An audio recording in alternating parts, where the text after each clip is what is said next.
All right. So we're going to start the zoning and land committee. First item on the agenda is call to order roll call. Blake Ellefson, Here. Michael Stark, Gary Eater. Gary Eater online. Pat Kinney, Here. Jim Schultz. Here. Okay, moving along. We're going to go right to number 2, public comments. Are there any public comments? Online, any public comments?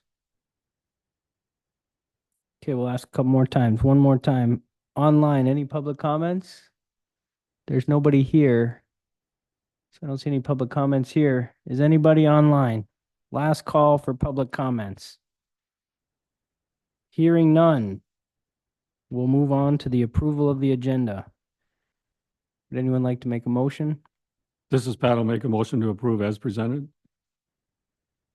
Mike Stark, second. We got a motion and a second.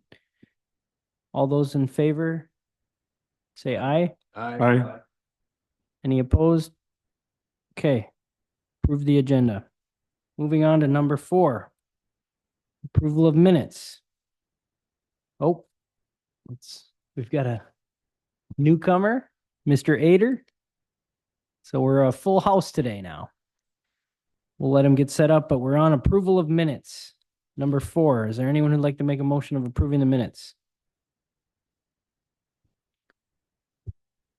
Mike Stark, I'll make a motion to approve the minutes of the zoning and land committee meeting of August 13th, 2024 as submitted. Got a motion? Anyone want a second? Jim, I'll second it. Mr. Schultz seconded. So we got a motion and a second. Any discussion? Seeing none, we'll go to approval. All those in favor? Aye. Aye. Any opposed? No. All right. So now we're going to move to number 5, zoning discussion action items. Okay, I can give you guys a little update of what we've had going on the last couple of months. And if there's anything else you guys are looking for, you gotta let me know, because I really don't have a whole lot else besides the permits to give you a heads up. Just for a little comparison, the month of August, we took in where we issued 24 permits. Last year, the month of August, we gave out 50 permits. And the year before that was 44. So we're running about half as many permits for the month of August. And September was a little bit better, but not much. 20 issued in September. So I guess, yeah, the last year was 33 in September. So it's kind of the same. They're running a little bit, not quite half, but pretty close to half as many permits. So that would give us with total for this month of August was 11,180 we brought in.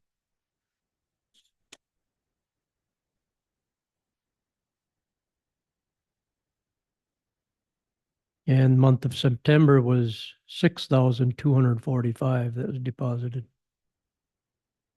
So quite a bit less than a year ago. But I imagine that's something to do with the economy. Maybe even the building materials. That's all I got for permits. If there's any questions, feel free.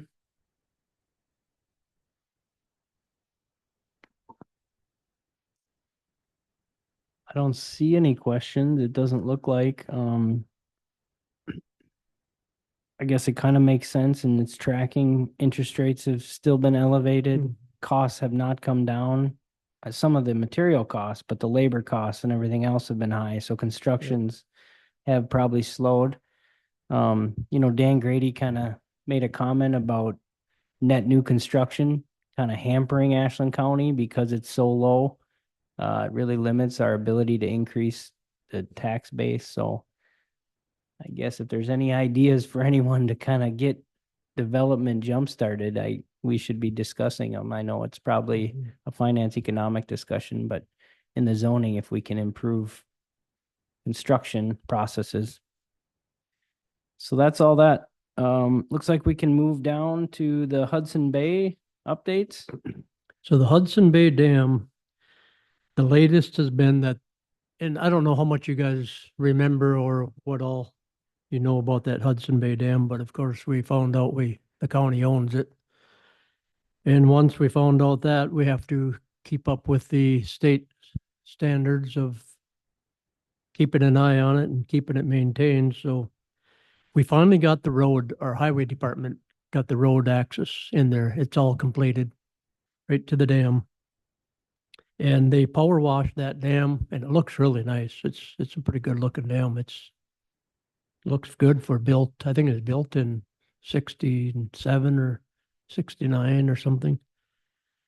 So now what they're doing is they're waiting for the engineer to do the inspection. And once we get that report, then we'll go forward with if we have to do anything else to it. There's a couple other things I know the state required was there's got to be a catwalk put on it and there's got to be some signs erected there. And all that'll come once we get our engineering report. So that's where that's at.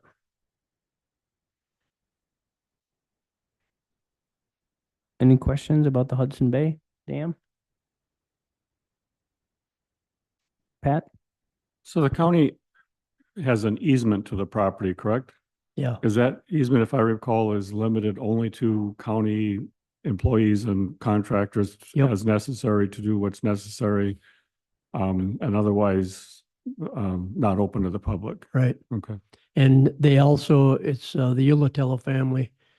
They have a gate on it.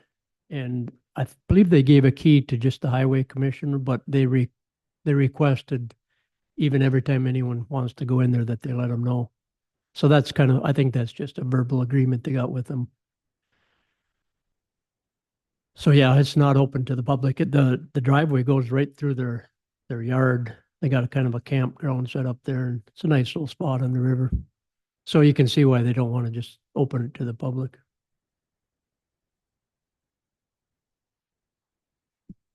Seeing no other questions, thanks for that.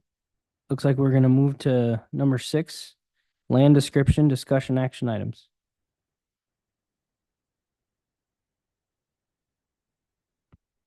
Okay, attached to the agenda is the, our tax deed notice list.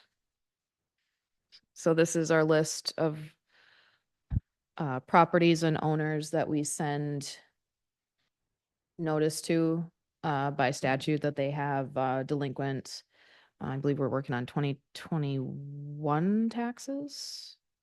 And that if they don't, that notice provides if they don't pay in 90 days, that the county can foreclose on their property. So this is just an updated list. We've been working on this the last few months, getting these notices sent out. We don't have any in here that we're looking to foreclose on at this time, but I just wanted to include the list as an update of what we've been up to.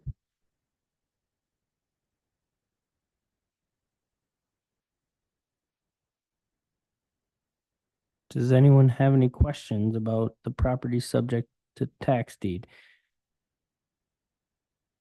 I'm Pat? just going to make a comment that the way it's organized and information there makes this pretty easy to read through and see where things are at and how you're working with people. And I think that's good for the county and I think it's good for the people too. So yeah, the detail is nice. Thank you. Good. Thank you. So Dan had mentioned in conversation that Ashland County may not fully be prepared to take ownership of certain foreclosed properties just because the valuation issue that's come up where we can't really take anything more than what the county has against that property. Mhm. Have we taken care of, like, that was a while ago, but are we right now as a county prepared to take ownership of properties and then sell them? Not at this time. We're still working on revising our ordinance as far as foreclosing and selling properties. I also know Dan stopped by my office yesterday and said that the county's association is putting out guidance very soon to all the counties regarding this situation. So we're just kind of in limbo waiting to update all of our things until that gets sorted out.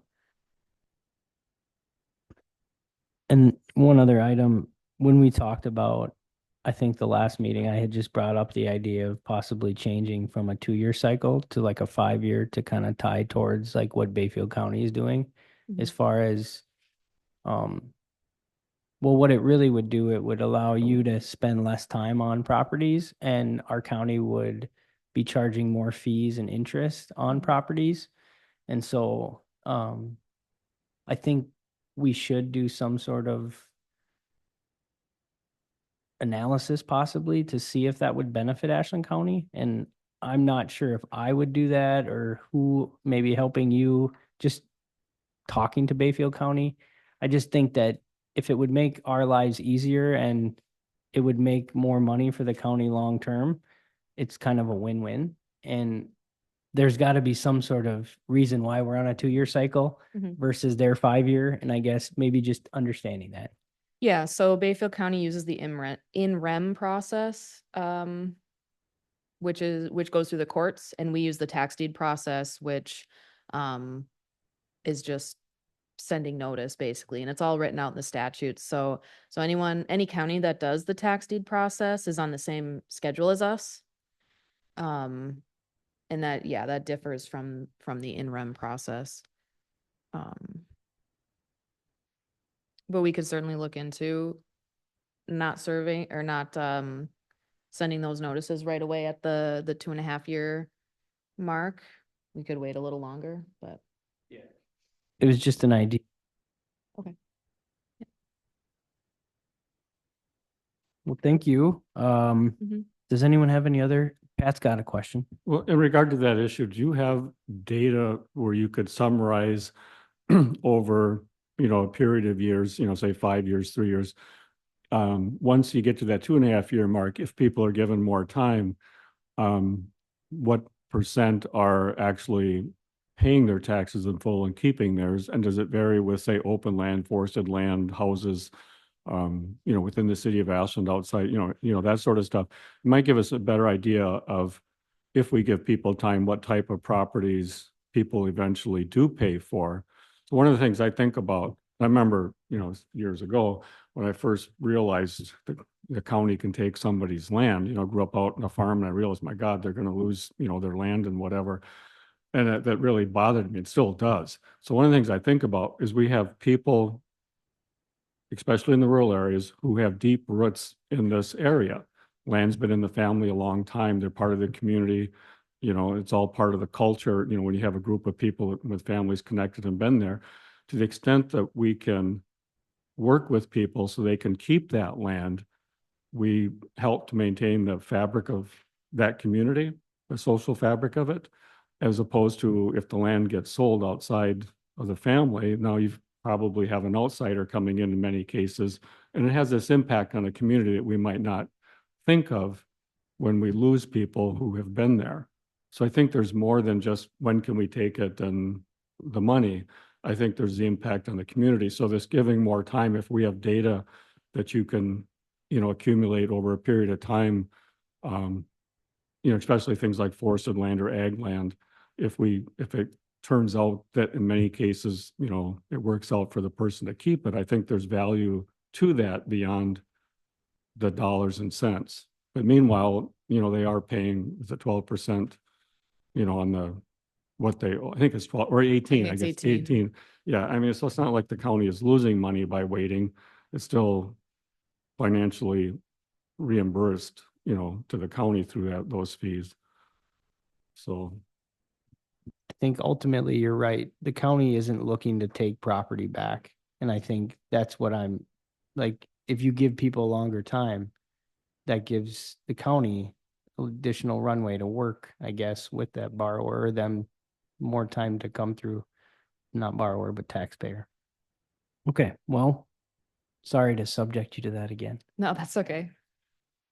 I see the listings there, delinquencies and that. Is there any uptick in the last say, few years or so, is that money's been a little tighter? Is there more listings, or how does that compare to, previous years? That's a good question. I think I should go back to my prior year's lists and look, but I think generally there was probably more these last few years, more delinquencies, um, because of COVID and, all the financial things that happened there.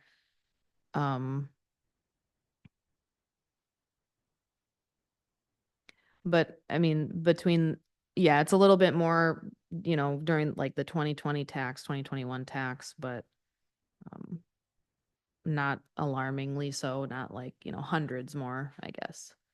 So,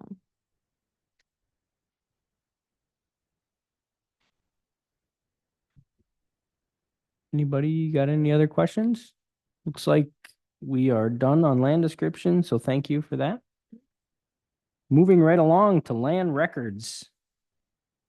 Number 7. Good morning, everybody. So for my update today, I have a couple highlights. I submitted the 2025 Next Gen 911 grant. I did receive some clarifying questions from them, which I think is a good sign. We should hear sometime in October on if we get that or not. We did close out the 2024 Next Gen 911 grant. I haven't received reimbursement yet, but they were just emailing me about that this week.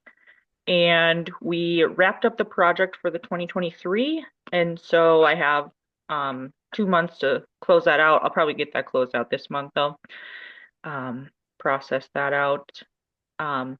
So in August, we had another corruption on the GIS server with the Esri softwares, which is like the GIS company.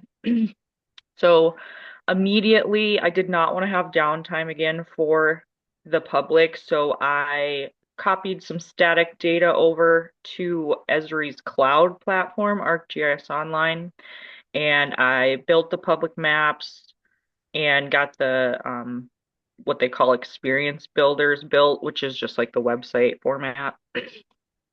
And so within like, I think like a day, maybe 2, I had those public maps back up. And then I was immediately working with Esri and their tech support to figure out what went wrong, if we could fix it. We troubleshooted for about 3 weeks and found that the corruption was likely from running out of space on the main computer drive.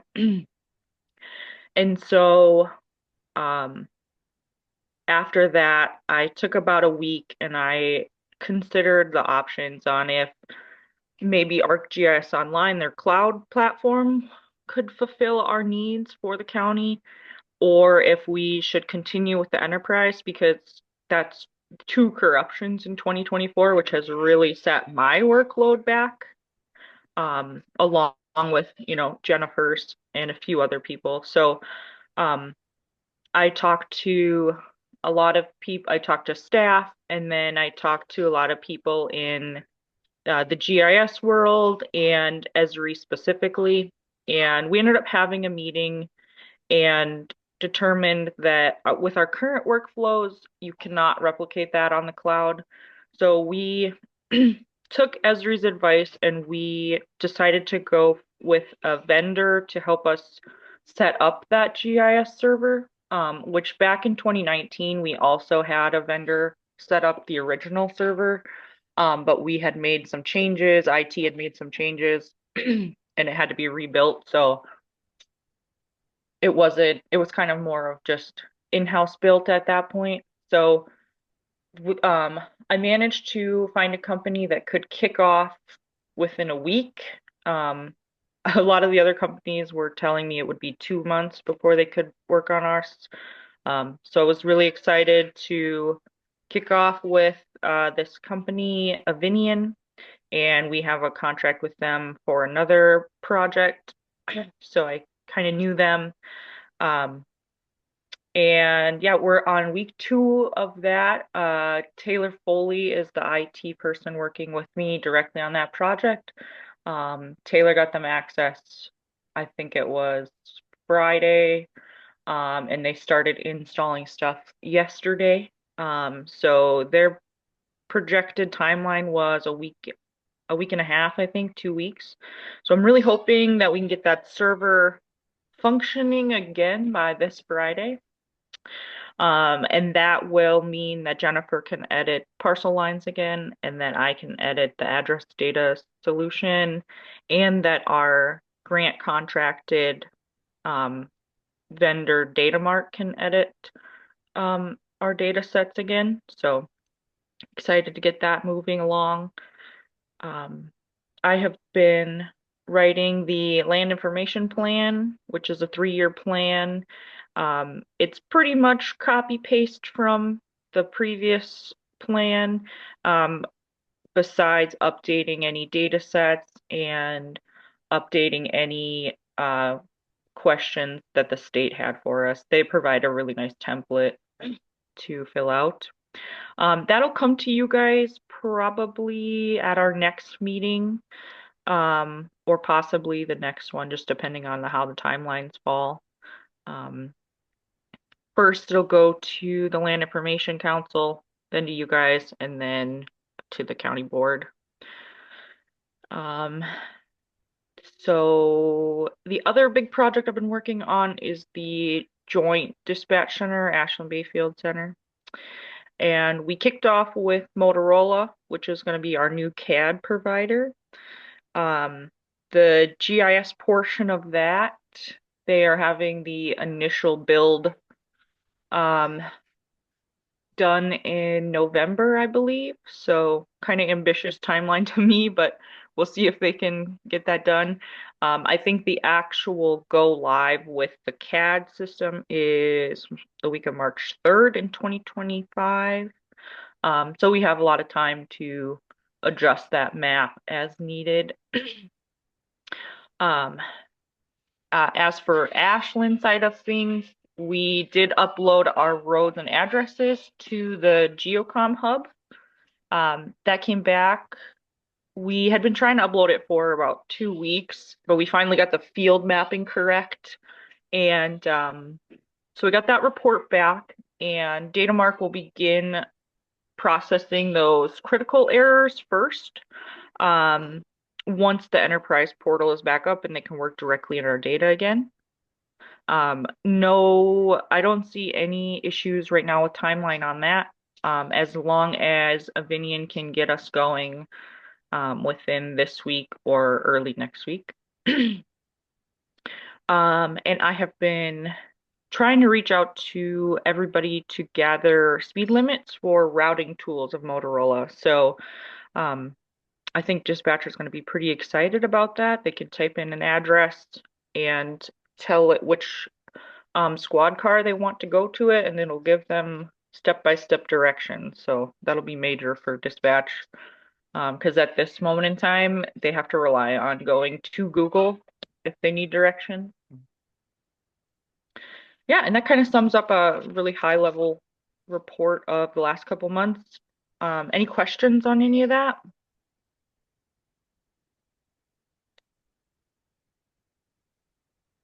Brittany, this is Pat. I just have to chuckle with what you just said on giving the directions of squad cars. Because I remember as a kid, I was still in high school, somebody in the family got married, and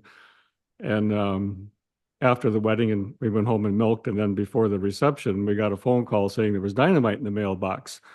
And so we called the cops, and sadly, they couldn't find us. It was no. 4 or 5 hours later, and so we were concerned about a tripwire or whatever, but it has changed so much, as far as law enforcement and emergency service being able to find people, because when you're out in the boonies back in the day, young deputies that didn't know the territory, they had a hard time finding people. And so what you're doing now compared to years ago is just really astounding. And there's a lot of value to being able to do that in those investments. So, but it's a Yeah.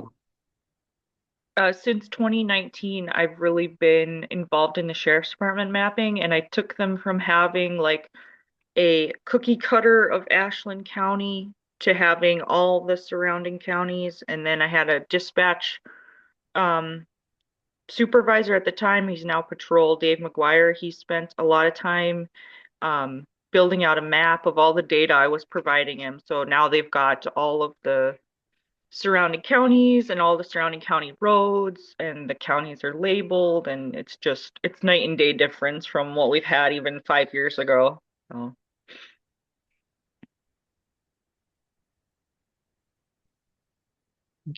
Doesn't look like there's any other comments from the committee, so thank you for the updates. Thank you. And we're moving along. Other business. I don't believe zoning has any other business. Well, then there's no other business if zoning has none. I have none. Well, the number 9 on there is schedule our next meeting. So I guess we like to do Tuesday mornings. Are we meeting monthly, or are we going to push back to possibly early December? Unless there's anything that comes up. from a staff perspective, do you have any idea when we might need a next meeting? As far as zoning goes, I don't foresee any upcoming items that need to be approved. And so as zoning, we could wait a month or two. I don't know about Jennifer and Brittany on what they have on their agenda. Maybe I'll add to that, especially as now winter comes in. As far as what I have to report, probably won't be much. It's going to be slower and slower. But if something comes up, I can always let Tricia know, we can get a meeting going. So what I'm wondering is if we could wait to call a meeting and potentially look at January, because once we get towards the holidays, it gets slower. The budget has to be approved October 29th because of the election. So, I'm thinking staff time and taxpayer dollars here. If we could wait till January, unless something comes up and then you call a meeting. So, If you guys have something, you can always bring that to us and we can have a meeting. So I would say, let's look at January then. So January 2025, there's, the first week's not ready for meeting, so I'd say the 7th or the 14th. Doesn't have any conflicts on either of those days. So Jan 7 right now. Another 9 a.m.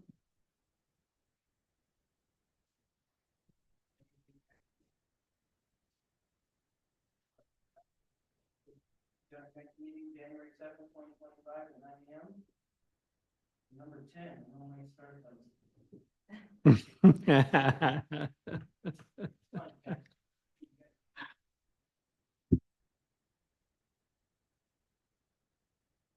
Make a motion to close the meeting. We've got a motion to adjourn. Do we have a second? this is Pat, I'll second. All right. All those in favor? Aye.